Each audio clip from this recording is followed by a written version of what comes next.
¿Qué tal, amigas y amigos? Sean todos bienvenidos a Visión Universitaria. Como todas las semanas les saluda Nelson Espinosa. Antes de entrar en materia, los invitamos a seguirnos en las redes sociales, arroba Rectorado ULA es la cuenta oficial del Rectorado y arroba Bonucci Mario, la cuenta personal del Rector. Hoy vamos a hablar sobre el odio, un tema que está bastante en boga últimamente con el anuncio, la promulgación de la ley contra el odio.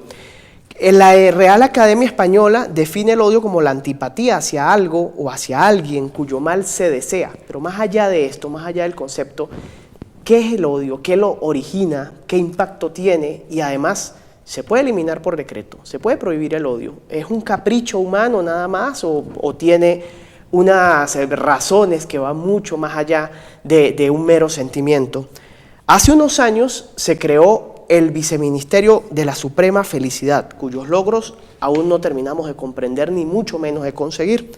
Ahora aparece la ley contra el odio, la cual no ha tardado en generar muchísimas reacciones. Se han levantado varias opiniones, coincidiendo la mayoría en calificarla como una herramienta de control político, en donde se afecta precisamente a los políticos y a los medios de comunicación. Pero más allá de esto, se afecta a todos los ciudadanos. ¿Cuál será su aplicación real? Es una de las preguntas que tal vez muchos nos hacemos.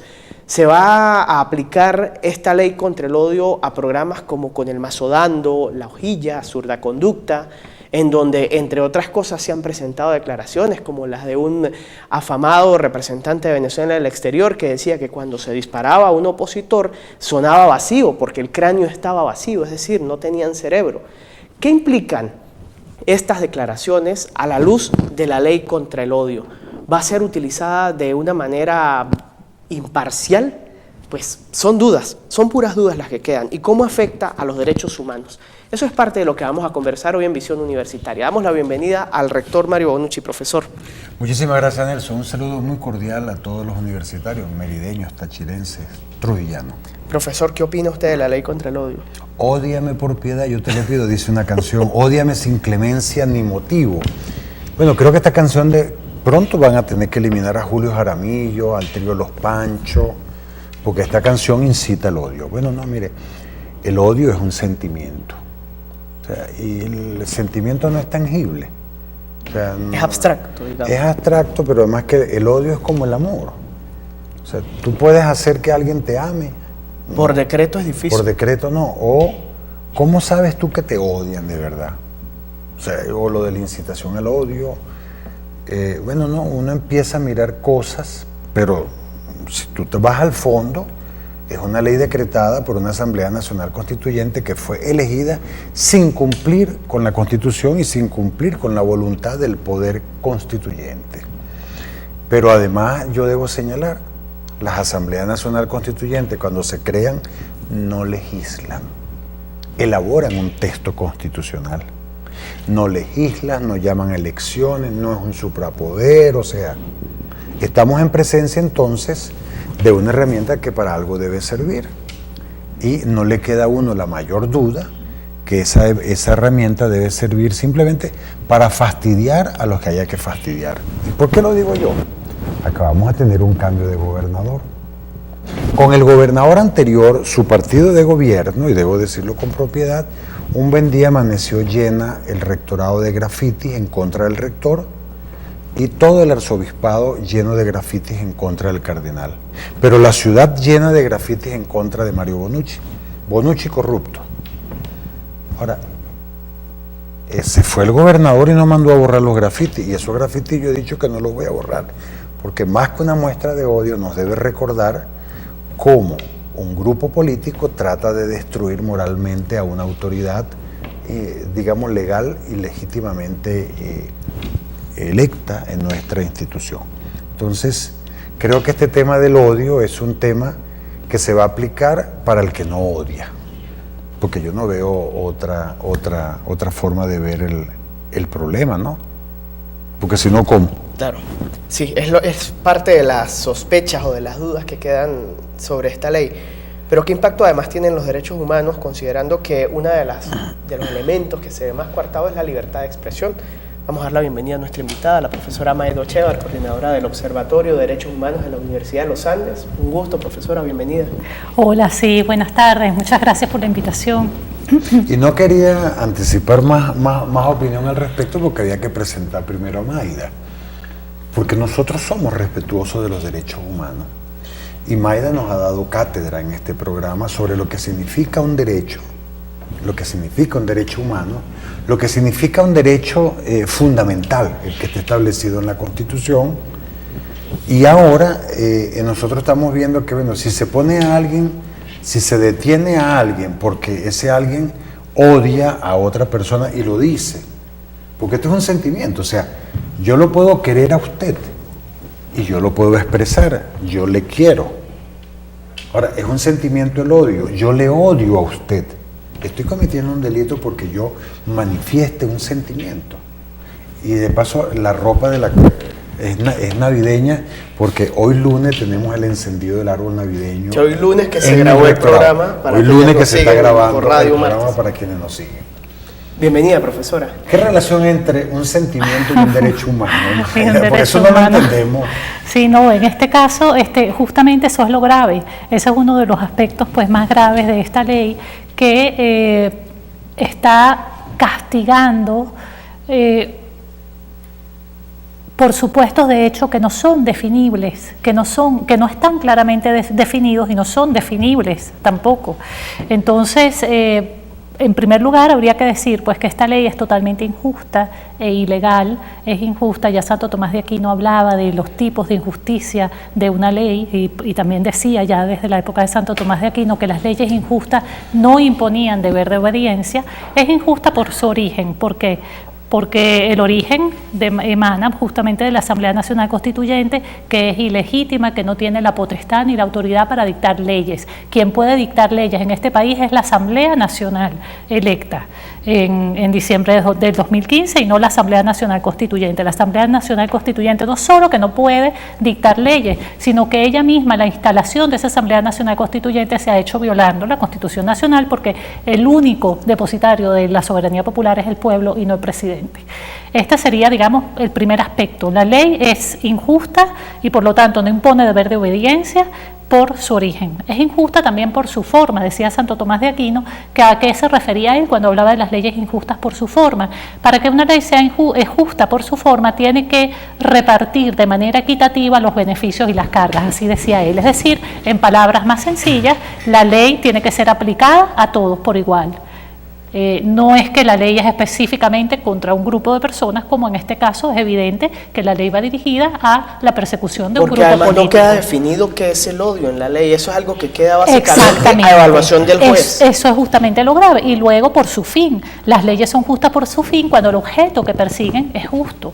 Y en este caso el objeto que persigue la ley es la persecución, el hostigamiento y el encarcelamiento de un grupo político, de la crítica, de la denuncia, es decir, eso es lo que es grave, ¿no? Hoy la inhabilitación de un partido político. Sí, entonces eso es sumamente grave, es decir, ese es uno de los aspectos, primero, uno de los aspectos más graves es la definición de lo que es el odio. Es decir, las normas internacionales sí, en general se prohíbe, eso no está mal, que se prohíba la apología del odio, pero tiene que estar muy determinado y tiene que haber además una relación entre esa apología del odio y la promoción de la violencia, cosa que aquí queda completamente indeterminado. Es decir, no hay tipificación del delito con precisión. Tú no puedes dictar una norma de carácter además penal que tiene penas tan grandes, tan exorbitantes, de 10 a 20 años de prisión, considerando que 30 años es el máximo, es decir, son penas altísimas, con esas características, es decir, en donde los delitos realmente no tienen ninguna tipificación ni hay ninguna claridad en los delitos. Entonces, ¿qué significa esto?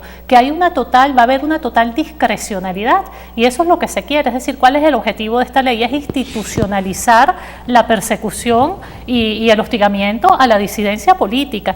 La ley indica claramente el cierre y la ilegalización de partidos políticos, no solamente de partidos políticos, de organizaciones de la sociedad civil, es decir, organizaciones de la sociedad civil de repente humanitarias o dedicadas a investigar, por ejemplo. Observatorios de derechos humanos. Observatorios de derechos humanos, observatorios, fundaciones por la salud, que denuncien la situación grave de salud, eso puede ser considerado una apología de la guerra, una promoción de la guerra, una promoción de la intolerancia. Entonces, y esto lo decimos no solamente porque nos lo estamos imaginando, sino que es así. Ya el rector señalaba el acoso pues a las autoridades universitarias, no solamente el rector de la Universidad de los Andes, otras autoridades universitarias de otras universidades, como la Universidad pues Metropolitana, por ejemplo. Tenemos la propia Delcy Rodríguez, presidenta de la Asamblea de la Espuria, Asamblea Nacional Constituyente, ha señalado justamente que fascistas son, porque la ley prohíbe el fascismo, fascista es la oposición política.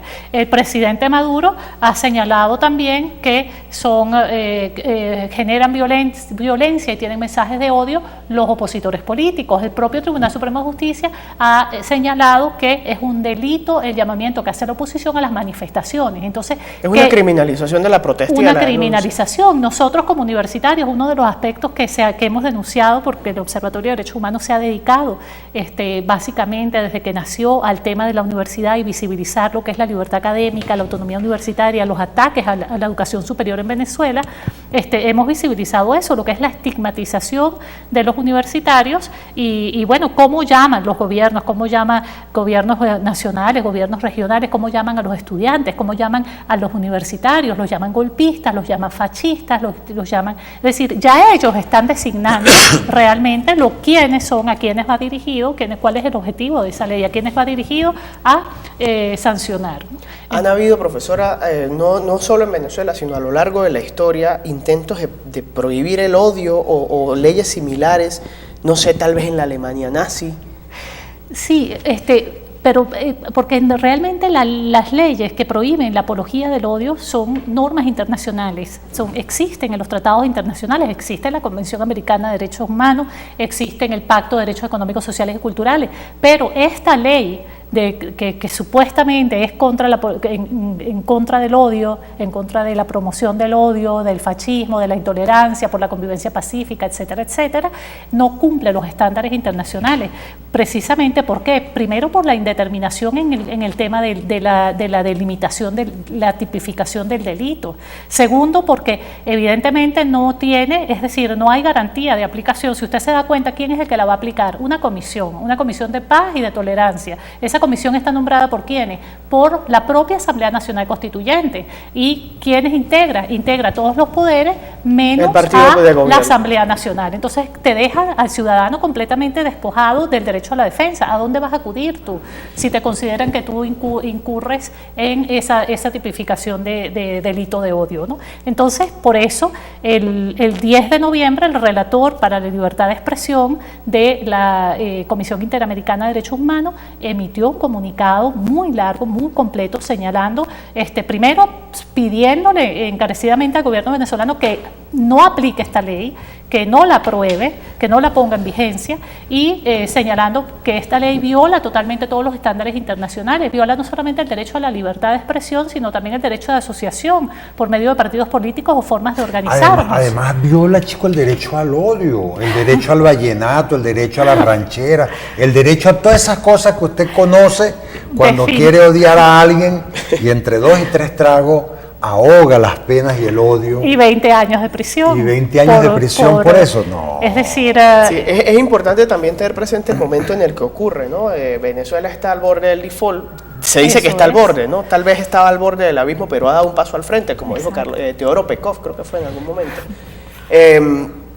En un momento en el que seguramente las protestas y la molestia va a seguir en aumento. Claro, ese es el contexto. Primero, que ya vienen, fíjense que desde 2014 se consideran que se contabilizan 14 personas, ya sin estar la ley, esta ley aprobada, 14 personas detenidas por su opinión en las redes sociales, porque las redes sociales también son, y los medios de comunicación, es decir, ya vamos a ver lo discriminante que es esta ley. Además es una ley que surge justamente del odio, justamente surge de la discriminación, surge del odio, de grupos que discriminan y que odian y erigen, digamos, esta ley, esta supuesta ley, que no tendría que llamarse ley en términos de Santo Tomás de Aquino, ¿no? Vamos a hacer una pausa. Amigos, estamos conversando con Mayda Ochevar, coordinadora del Observatorio de Derechos Humanos, sobre la ley contra el odio. ¿Es aplicable esta ley? Al regreso vamos a hablar sobre eso. Ya volvemos.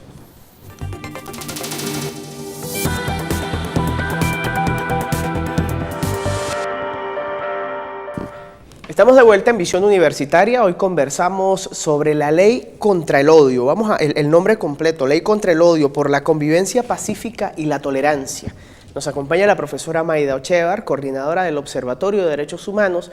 Y antes de ir a la pausa, le preguntábamos pues del momento en el que se anuncia la ley contra el odio. Se anuncia cuando Venezuela está al borde o en el default, que es el impago, lo cual implica un recrudecimiento de la situación económica.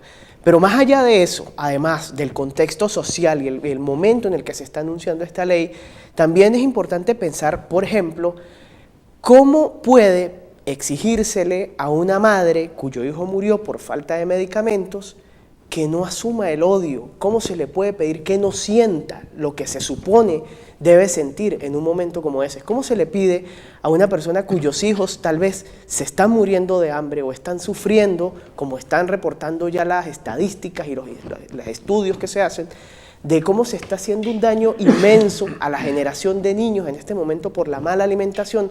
¿Cómo se le pide a un padre de esos que simplemente reprima sus sentimientos a través de una ley?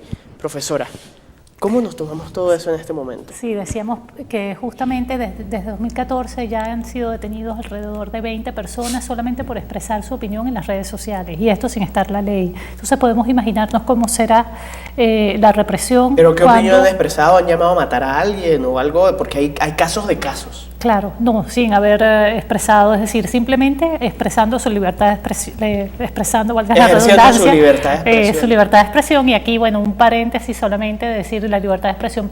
No, es decir, hay límites, pueden haber límites a la libertad de expresión, pero esos límites tienen que estar claramente definidos y solamente se pueden implementar dentro del marco de los objetivos y fines de un sistema democrático, no justamente para coartar más esos espacios de democracia. Entonces, bueno, decíamos esta ley, justamente ese es el objetivo. El objetivo es, bueno, que la señora sienta, la madre o el padre sientan odio, porque no les interesa probablemente lo que sientan por dentro, pero ¿cómo manifiesta usted esa indignación? Vamos a decirlo así. Usted tiene que pelear, usted tiene que denunciar, usted tiene que gritar o hacerlo saber que su hijo murió o que su hijo prácticamente no tiene alimentos o murió por falta de medicina. Entonces, esta ley tiene ese propósito también en un contexto tan grave de violaciones, de fallas, de escasez de medicamentos, de escasez de alimentos. Es decir, lo que ya se está hablando de emergencia compleja, es decir, es un término que usa Naciones Unidas para hablar de una crisis humanitaria grave que es producto de una conjugación de factores políticos, económicos, con extrema pobreza y extrema desigualdad. Entonces, estamos en esa emergencia compleja y en un momento así, justamente se implanta esta ley, ¿para qué? Para, desde el poder, acallar la denuncia y acallar el reclamo y acallar el dolor. Y eso no es la definición de fascismo. Eso es justamente la definición de fascista. Sí. La ley es fascista. La ley. Lo que pasa es que yo creo que ellos no tienen Wikipedia, porque el concepto de fascismo ha sido deformado completamente desde el gobierno nacional. Bueno, porque ser tiempo. Fascista para el gobierno es simplemente ser de oposición, ni siquiera ser de derecha. Ahora, pero esa es una lectura que probablemente estamos en presencia de una ley imprecisa que va a tratar de acallar las voces de protesta. Pero por otro lado, otra lectura que uno ha podido ver en las redes sociales tiene que ver con el pote de humo. ¿Sí? Cuando yo digo pote de humo es que simplemente colocas algo sobre la mesa para que la gente hable y no hable de otra cosa. Por ejemplo, en algún momento uno de los jerarcas del PSV dijo: para poder ser candidato a gobernador hace falta una carta de buena conducta de la Asamblea Nacional Constituyente. Bueno, eso era primero que era una aberración, pero segundo, esa fue la opinión de una persona. ¿Sí? Entonces eso creó toda una matriz de opinión, toda una polvareda. Y se centró la mirada allí. Y centró la mirada en otro lado, o sea, no en el lado donde debía ser. Claro. Entonces esos son los potes de humo que yo llamo. Ahora, esta ley contra el odio, algo así como cuando hubo ese famoso decreto que se puede utilizar armas letales en manifestaciones. Finalmente la ley, por más que la impugnamos, la objetamos, creo que la ley nunca ha sido aplicada, creo. Las han usado, Bueno, lo que se no han se usado. sabe es quién, pero las han usado. No, pero la han usado, pero en todo caso, a los efectivos de las fuerzas nacionales que le han infligido heridas o algo a los manifestantes, han finalizado presos, detenidos, o sea, y la anterior no, la fiscal general de la República, Luis Ortega Díaz, dijo en cantidad de veces que había habido un exceso. Ahora, ¿no será esto un pote de humo? Es algo para que nos distraiga y estamos hablando del odio. Y como el odio es un sentimiento, porque es que yo oigo hablar a Nelson, cuando la señora siente dolor porque se le murió el hijo, siente, la palabra es siente, es un sentimiento que tiene la señora. O sea, el odio es un sentimiento. ¿Cómo tú tocas el odio? ¿Cómo tocas el amor? ¿Cómo tocas la ternura? ¿Cómo tocas cualquier sentimiento? Y cómo creas un reglamento para la aplicación de los sentimientos. O sea, eso se siente y punto. No, porque no es opcional. es que yo me imagino que la próxima ley que viene es la ley a favor del amor. O sea, tú tienes que amar al partido de gobierno. ¿Cómo vas a demostrar? Si no lo amas, tienes que tener algún proceso de reeducación, como Así en el es. caso de Esto me suena a Corea del Norte. de la dictadura china, pues no, Claro, el, claro. el último emperador, pues, o sea, el último emperador lo obligaron a amar la revolución. Y está justamente ya en el libro de Orwell de 1984. Entonces tiene que amar justamente al régimen, él lo estaban torturando y él decía, sí, lo amo, llorando, y el torturador seguía diciendo, todavía no lo estás diciendo de verdad, todavía siento que no lo estás diciendo de verdad, y lo seguía torturando. Y es así, ¿no? Entonces, claro, ¿cómo van a definir el odio? Nada, no van a definir nada, simplemente van ahí está claramente, medios de comunicación, partidos políticos, organizaciones sociales. Pero esta ambigüedad puede ser estratégica. Redes sociales, claro, pero están determinados los objetivos claramente. Redes sociales, medios de comunicación, partidos políticos, organizaciones sociales, Líderes. Claro, y líderes. Entonces, lo que yo considere que me molesta, que es perturbador para el gobierno, que está haciendo una voz incómoda, usted está odiando, yo determino, la comisión esa de la paz, que son ellos mismos, yo determino que usted está odiando y por lo tanto su partido político y usted va preso y su partido político está ilegalizado. Ese es el objetivo, entonces es muy grave realmente. Y es producto, es decir, no es algo que surge, hablábamos antes también con Nelson, no es algo que bueno, que es de un momento a otro y que, ay, mira, otra cosa que surgió, no. Esto es parte de todo un proceso de cerrazón de los espacios democráticos. Ya no podemos decir que hay democracia en Venezuela, es decir, ya con la instauración de la Asamblea Nacional Constituyente, etcétera, cada vez se va cerrando más los espacios democráticos y esto es otro elemento más.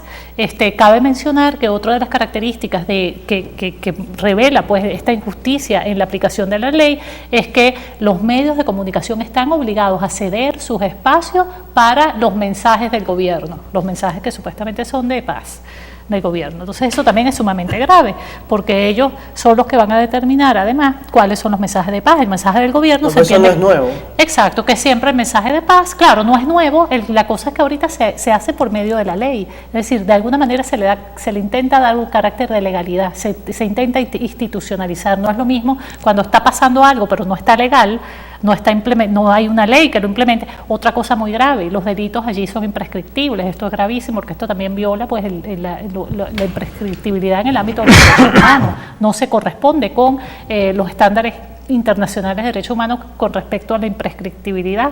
Entonces, no, es sumamente grave esta ley y ojalá pues el gobierno hiciera caso de las recomendaciones que hace el relator. Nosotros sabemos, la actividad tuya es muy dinámica, sobre todo con este tema de esa agrupación Aula Abierta que reúne a algunas organizaciones de derechos humanos.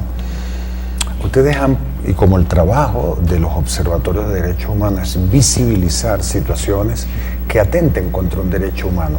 Cuando nosotros creamos la ley, estamos atentando contra un derecho humano que es la libertad de expresión, la libertad de pensamiento.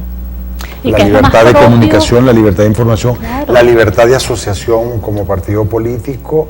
¿Ustedes han pensado en algún pronunciamiento o en alguna actividad, como por ejemplo ese extraordinario documento que ustedes realizaron recientemente, el de la Universidad acosada, ¿sí? Bajo amenaza? Claro.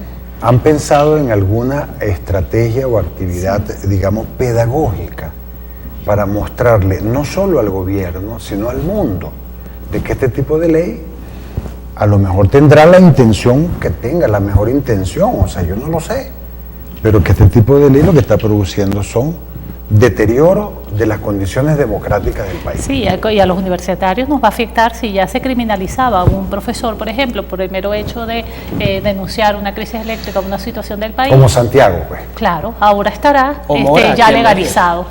O Mora, o Mar Claro, Mora. o Mora, que es el caso que hemos llevado por el observatorio, entonces ya eso estará perfectamente legalizado porque criminalizar a los profesores, y además esto también manda un mensaje de intimidación, ¿no? Es decir, uno mismo se siente, y es natural porque somos seres humanos, y con una ley así tú te intimidas también en el ejercicio pues de tu libertad de expresión, que es lo más caro, lo más preciado que puede tener uno, porque no es solamente decir lo que quiero, es que eso es ser lo que yo quiero ser, es decir, es el derecho a ser yo, que es el derecho más sagrado, mi propia personalidad, mi propio derecho. Y con respecto a lo que preguntaba el rector, efectivamente, ¿qué le corresponde ahorita? Bueno, nosotros hicimos, por órganos internacionales, hay ya un comunicado por parte de las organizaciones de derechos humanos, ya suscribimos un comunicado justamente rechazando esta ley por ilegítima, expresando que, bueno, lo que acabo de explicar, que surge de un ente que es ilegítimo para dictar leyes, etcétera, etcétera, etcétera, el carácter pues de penalización de la libertad de expresión,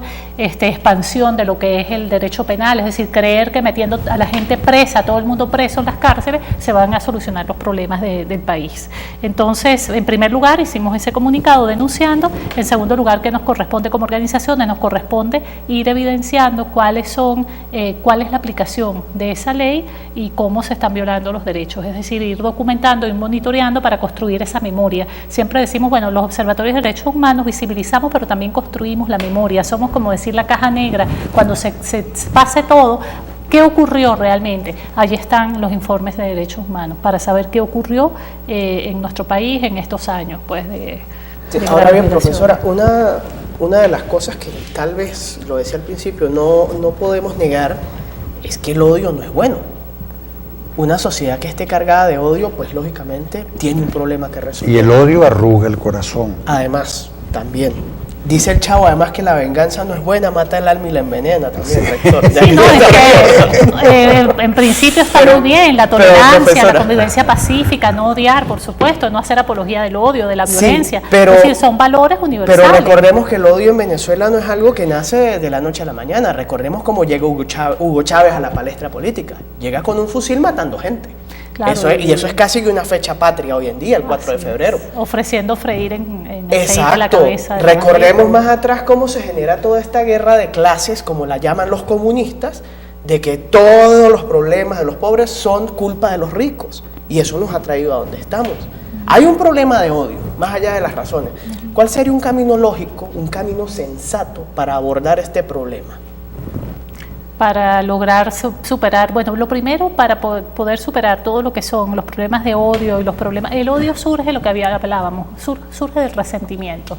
Entonces yo creo que un camino esencial para superar el odio y para superar el resentimiento es lograr de alguna manera la sanación social a través de la igualdad, es decir, los países que funcionan mejor, en donde hay mayor convivencia democrática, una de las características es un mínimo, es decir, la absoluta igualdad no es posible nunca, pero la justicia, exactamente, la justicia y la igualdad. Y por otro lado, el camino de recuperación pasa también por el respeto de la ley. Es decir, que haya Estado de Derecho, que la autoridad se someta a la ley expresada en la Constitución, expresada en los tratados internacionales, que sería ese pacto de convivencia. Es decir, que aquí en Venezuela no haría falta redactar más leyes, aquí en Venezuela con cumplir las que ya había bastaba. Así es, y sería suficiente también es el único camino para alcanzar la paz realmente no es metiendo metiendo a la gente presa, no es metiendo al disidente preso o al que critica o al que denuncia que no tiene comida para darle a su hijo. No, la única manera de hallar la paz es justamente solucionando pues esos problemas sociales y respetando o sometiéndose a la ley, ahora, no imponiendo más dictadura y metiendo a la gente presa y etcétera, etcétera. El tiempo, como decía un buen amigo, el tiempo es inexorable. El papel del Observatorio de Derechos Humanos, no solamente dentro de la universidad, sino en la sociedad merideña o venezolana, frente a un abuso de poder en una mala o digamos, traviesa, o como quiera llamarse, interpretación de esta ley contra el odio. O sea, si alguien por opinar siente que es agredido o que es penado, ¿qué apoyo puede tener en el Observatorio de Derechos Humanos? Los observatorios, primero documentamos, es decir, primero monitoreamos, vemos qué ha ocurrido, segundo documentamos, tercero denunciamos a través de los medios pues que podamos disponer. Nosotros podemos ser víctimas también perfectamente, denunciando, por ejemplo, que haya metido a alguien preso en base usando esta ley, pues nos podría incluso a nosotros poner, pero lo seguiremos haciendo, denunciando y por supuesto asistiendo, depende de qué tipo de caso sea, asistiendo jurídicamente, brindamos asistencia jurídica gratuita, es importante señalarlo en todos los casos,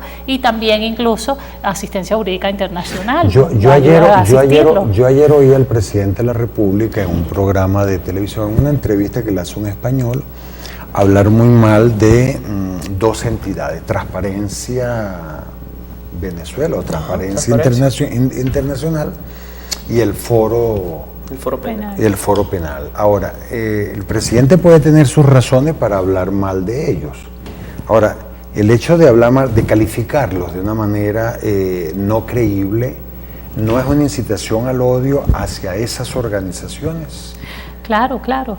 Es una incitación, y no solamente hacia Transparencia, han perseguido, han hablado mal, también en el caso de Diosdado Cabello, contra defensores de derechos humanos. Ese es uno de los temas también que preocupa mucho a las organizaciones, a ONU y OEA, que es el ataque y la situación de vulnerabilidad en la que se encuentran los defensores de derechos humanos en Venezuela.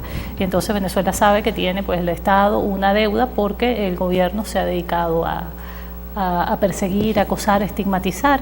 Y fíjese usted que justamente después de que se realizaron 3 audiencias, ahorita recientemente en Montevideo, en la Comisión Interamericana de Derechos Humanos de la OEA, se realizó una audiencia convocada por el Estado sobre el derecho a la educación y 2 audiencias de oficio convocadas por la propia comisión, uno sobre libertad de expresión y la otra sobre institucionalidad democrática, justamente para visibilizar lo grave de que se hubiera instaurado esta Asamblea Nacional Constituyente disolviendo todos los poderes. El presidente de la Comisión Interamericana decía: esto es inédito, explíqueme, le increpaba al Estado, explíqueme cómo es esto de que se instaura una Asamblea Nacional Constituyente y elimina absolutamente todos los poderes. Y básicamente el argumento de defensa de ellos es la soberanía, pero ningún país es soberano para violar sus propias leyes.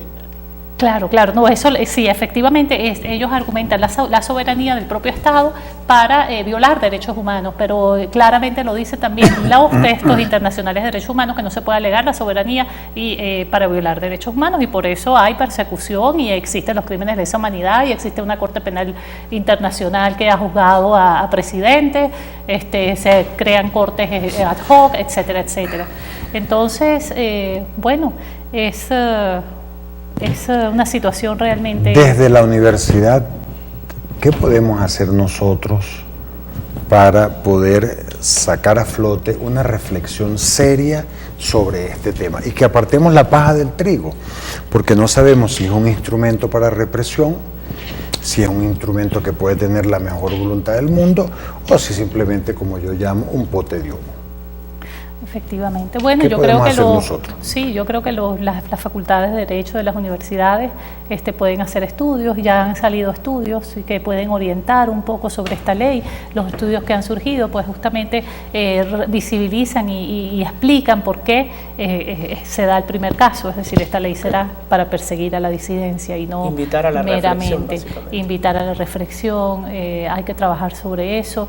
Le decía que cuando habíamos regresado de las audiencias, la noticia que colocaba el Estado era: organizaciones de derechos humanos se fueron a Montevideo a mentir por razones políticas. Ahora, en todo caso, yo debo señalar que yo sé que el tiempo se agota. El odio no es bueno para nadie. O sea, yo creo que el odio no es bueno. No es bueno pero para tampoco nadie. es bueno que me persigan porque crean que yo odio o porque yo esté diciendo una gran verdad. Y por eso es que yo debo insistir nuevamente. En vez de odiar, canalice todas las energías y la fuerza por transformar lo que usted tiene al frente. Y la mejor manera de transformarlo es votando. Y si no, miren ustedes, ahí está Ramón Guevara sentado, el gobernador. O sea, usted ahorita cruza por la Plaza Bolívar y usted no siente esa carga de agresividad que sentía en la gente que te miraba como si tú fueses un bicho extraño. Ahí sí tú sentías odio, ¿sí? Pero mire, las cosas han cambiado. Y yo le invito a votar en estas municipales. Así usted vaya a criticar al rector. Yo te invito a que participes, a que modifiques las condiciones que tienes a tu alrededor para que tú puedas tener mejor calidad de vida. Profesora, muchísimas gracias por habernos Gracias. acompañado hoy, como siempre un gusto.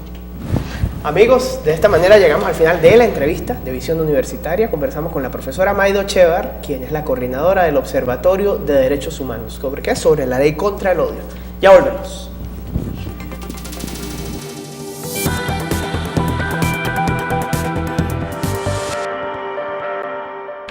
Este lunes 13 de noviembre hubo sesión del Consejo Universitario, como es costumbre. Destacó allí la presencia del gobernador del estado Mérida, el señor Ramón Guevara, quien tuvo su derecho de palabra, atendió diferentes preguntas y planteamientos de los consejeros universitarios y además pues se quedó allí expresada la voluntad de la universidad y la gobernación de aunar esfuerzos para trabajar por Mérida. Rector.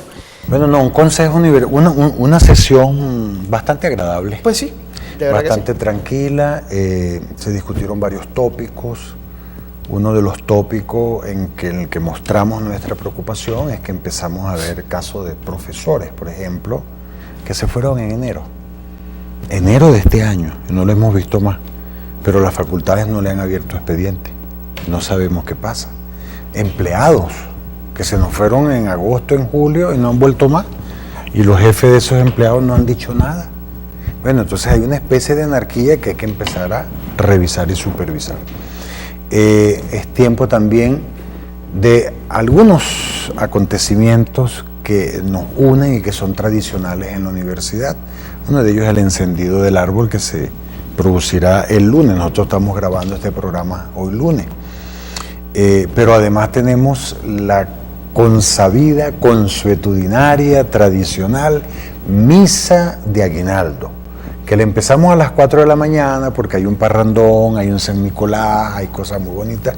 Va a ser el 14 de diciembre en el aula magna y va a ser oficiada tanto por el cardenal Baltasar Enrique Porras Cardoso como por nuestro obispo auxiliar Quique.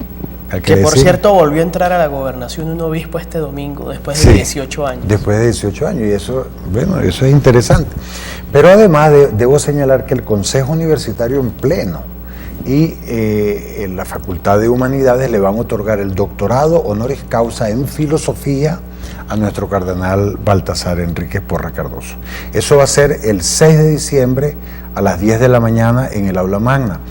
Pero hoy me estaban anunciando que va a iniciarse con una misa en la catedral donde todos los académicos y todos los graduados, o sea, si usted es graduado, así no sea profesor, puede ir en toga y la idea es que todos celebremos la Eucaristía en toga y salgamos en toga desde la catedral y hagamos un cortejo hasta llegar al aula magna, donde se le va a otorgar un doctorado honoris causa, repito, a nuestro cardenal.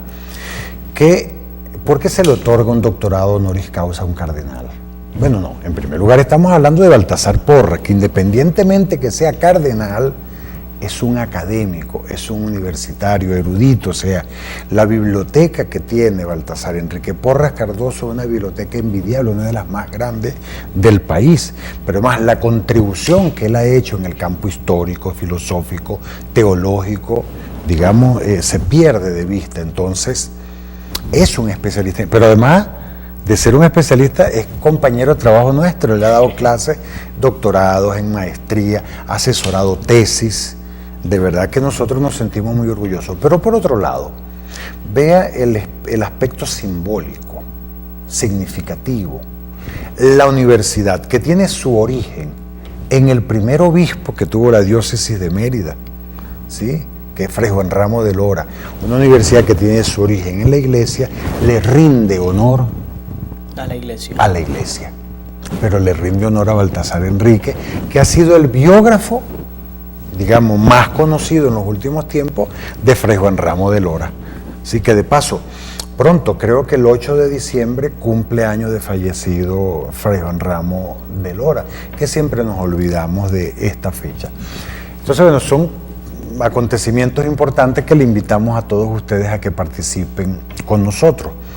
En el Consejo Universitario también se solicitó a el Observatorio de Derechos Humanos que haga un informe que permita visibilizar y que sea esa memoria que nos permita opinar con propiedad y que no hayan mitos urbanos, como dicen, entre comillas, o exageraciones, el tema de la salud para los universitarios. Usted es profesor, usted es empleado, usted es obrero. Dios quiera que siempre usted sea sano. Pero usted como empleado, profesor o obrero, bueno, necesita hacerse una intervención quirúrgica. La intervención quirúrgica vale 15 millones de bolívares porque los números danzan. O sea, han crecido tanto que esto es una grosería. Entonces resulta ser que en el CISMEU usted tiene 3 millones. En Oficeula tiene 2,5 millones. Y así usted sigue en IPP. Y cuando usted reúne ese pool de seguros que usted está pagando, en vez de pagar uno solo, no le alcanza. O ya no cuesta 15 millones, sino que subió. Ya no cuesta 15 millones. O sea, yo estoy viendo de que el costo de una cama en una unidad de cuidados intensivos en una clínica costaba hasta hace poco 2,5 millones y ahora cuesta 6 millones de bolívares y no ha pasado ni siquiera un mes de eso. Ahora, ¿cómo impacta eso en la salud de nuestros universitarios? Y eso que no estamos hablando de los estudiantes, que no se enferman tanto, pero también se enferman. O sea, con el seguro que tiene FAMES podemos nosotros cubrir la operación de un estudiante. Entonces, ¿qué tan vulnerables somos nosotros, los universitarios? Por supuesto, hubo una solicitud en el Consejo de hacer extensivo eso hasta el pueblo merideño. ¿Qué significa? Que el Observatorio de Derechos Humanos tiene que visitar el hospital y ver si es verdad lo que dicen, que no hay nada, que no hay una dipirona, no hay dopamina, no hay nada para sacarte de un shock. Visitar el Seguro Social, ver si es verdad lo que dicen, que no hay los medicamentos de alto costo, más nunca llegaron. Visitar un CDI y ver si de verdad no hay medicamentos. Visitar clínicas privadas y ver cómo están colapsadas, por ejemplo. Visitar Camiula, donde usted puede ir a emergencia, pero lamentablemente la situación económica nos impide tener a veces hasta guantes quirúrgicos. Entonces es un poco visibilizar todo eso y por supuesto que a partir de ese estudio podamos avanzar nosotros sobre ese diagnóstico a solución de problemas. Y el Consejo termina con el derecho de palabra o la visita del gobernador del estado, Ramón Guevara, y todo su equipo de trabajo. Ahí estuvo la gente de Cormeturo, bueno, todo el equipo, el director de Educación del Estado, tuvo toda la gente que, digamos, que pudo acompañar a Ramón allí. Fue una oferta cumplida. Ramón dijo, disculpe que lo llame Ramón, porque bueno, en este pueblo todos somos amigos, como digo yo. Nos pudimos encontrar, pudo el Consejo Universitario volver a expresarle las inquietudes que tiene cada uno de las facultades, autoridades, consejeros, sobre lo que debe ser un Estado saludable, un Estado con seguridad, un Estado donde tengamos abastecimiento, donde tengamos edificaciones de calidad, limpieza, toda esta serie de cosas. Opinión del rector. La opinión fue diversa. Yo invito a todos ustedes siempre que oigan el consejo. Pero opinión del rector. Yo creo que al gobernador, a Ramón Guevara, no le está fácil la cosa. Yo creo que no. Ramón Guevara llega en un momento en que, bueno, la salud, ya ustedes saben, ya lo acabamos de comentar, está en el piso, hay un gran desabastecimiento, una inflación galopante. Y que no es un problema de Mérida nada más. No es un problema de Mérida en todo el país, pero además en Mérida hay un problema con la basura, hay problemas propios y particulares de Mérida. Bueno, que Ramón los está recibiendo, pero además Ramón recibe un Estado al que lo mutilan, le quitan la policía, le quitan la plaza de toro, le quitan esto, le quitan aquello, le quitan lo otro. Bueno, es una cosa que tú dices, bueno, por amor de Dios, dejen gobernar a la gente como dejaron gobernar a los anteriores. O sea, la cosa no está nada fácil. Sin embargo, uno empieza a ver cosas distintas. Yo estoy invitado mañana a una rueda de prensa, o hoy martes, pues que está saliendo este programa a la radio, en la gobernación. Mire, yo en el tiempo que llevo como rector o como vicerrector administrativo jamás he entrado a la gobernación, al despacho del gobernador, jamás, porque nunca fuimos invitados, nunca. Entonces ahora tú empiezas a ver cosas, o sea, empiezas a ver cambios, por lo menos puedes hablar con un gobernador. Ahora, cuando yo le digo que no la tiene fácil, es porque le quiero expresar a todos los universitarios, a todos los merideños, cada quien tiene que colocar su grano de arena. Usted puede quejarse que no consigue harina pan, que no consigue leche, que no consigue cualquier producto, que hay inseguridad. Podemos quejarnos todo lo que quiera, pero también hay que aportar, ver cómo nosotros podemos generar nuestras propias soluciones. ¿Junto con quién? Junto con un gobernador y su equipo de trabajo. Y expresarles nuevamente, chicos, este cambio que tenemos de gobernador, que está cambiando sensiblemente la faz del Estado, es producto de un proceso eleccionario que nos trataron de desestimular. Y por eso que yo soy de los que opinan que debemos ir a votar en las municipales. ¿Por qué tenemos que regalar la alcaldía? No, señor, que gane el mejor, el que realmente resuelva los problemas de Mérida, de Campo Elías, de Santo Marquina, de todas las alcaldías que tenemos, que nos van a concentrar otra vez en un megacentro electoral, como el caso del Mucumbarila, el CNE nos va a atropellar, va a pasar cualquier cosa. Claro que sí, pero para ello nosotros ya estamos grandecitos, tenemos cédula, somos mayores de edad y podemos diferenciar cuando tratan o no de engañarnos. Y debemos salir a votar, debemos elegir a nuestros naturales. Y más importante porque estamos hablando de la alcaldía, a la que se refiere a la limpieza, a la basura, al ornato, a la iluminación. O sea, lo que se refiere al cuidado de nuestra casa más inmediata. Así es. Me sumo plenamente al llamado que hace el rector. Hay que ir a votar. Rector, bueno, muchísimas gracias. Ya se nos acabó el programa por el día de hoy. Amigos, de esta manera llegamos al final de Visión Universitaria. Detallado informe del rector del Consejo Universitario. Y ojalá y las cosas sigan cambiando en positivo. Hasta la próxima, amigos. Muchas gracias.